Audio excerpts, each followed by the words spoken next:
नमस्कार माझे लाडके मित्रांनो, आपले स्वागत आहे माझ्या YouTube चॅनलवर।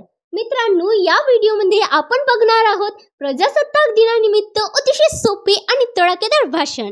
मित्रांनो, हे भाषण लिहिण्यामध्ये आणि बोलण्यामध्ये खूपच सोपे आहे, त्यामुळे व्हिडिओ शेवटपर्यंत पाहत रहा।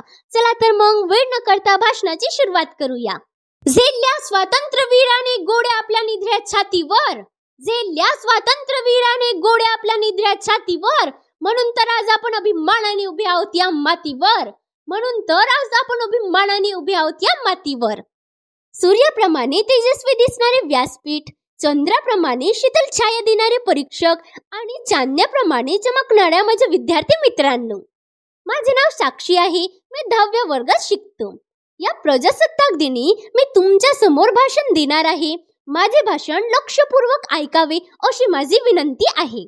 सर्वप्रथम माझे मनपूर्वक आभारी आहे वर्ग शिक्षक की त्यांनी मला भारताच्या प्रजासत्ताक दिनी भाषण करण्यासाठी इतकी चांगली संधी दिली।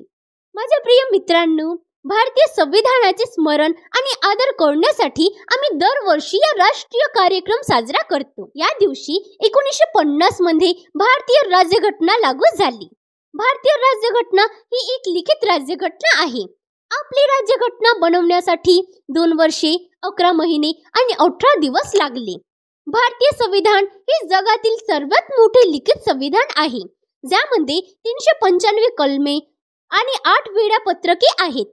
26 जानेवारी 1950 रोजी डॉक्टर राजेंद्र प्रसाद यांनी भारताचे पहिले राष्ट्रपती म्हणून गव्हर्नमेंट हाऊसच्या दरबार हॉलमध्ये शपथ घेतली। भारताच्या पहिल्या प्रजासत्ताक दिनाचे प्रमुख पाहुणे इंडोनेशियाचे राष्ट्रपती सुकर्णो होते। प्रजासत्ताक म्हणजे देशात राहणाऱ्या लोकांची सर्वोच्च शक्ती आणि देशाला योग्य दिशेने नेण्यासाठी राजकीय नेता म्हणून त्यांचा प्रतिनिधी निवडण्याचा अधिकार फक्त जनतेला आहे।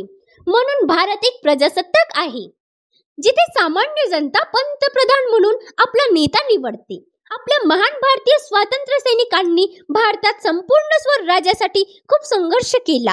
आपल्या भावी पिढ्यांना कोणत्याही संघर्षाला सामोरे जाऊ लागू नये आणि आपण देशाला पुढे नेऊ यावे, यासाठी त्यांनी आपल्या प्राणाची आहुती दिली।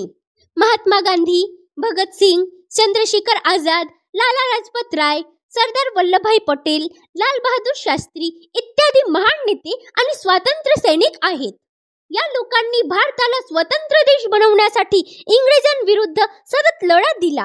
त्यांनी आपल्या देशासाठी केलेले समर्पण आपण कधीही विसरू शकत नाही। अशा महान प्रसंगी त्यांचे स्मरण करून त्यांना अभिवादन केले पाहिजे। या लोकांमुळेच आपण मनाने विचार करू शकतो आणि कोणत्याही दबावाशिवाय आपल्या देशात मुक्तपणे जगू शकतो।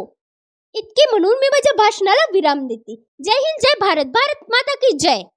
मित्रांनो, मी आशा करते तुम्हाला भाषण आवडलं असेल तर आमच्या चॅनलला नक्की सबस्क्राईब करा। Thanks for watching.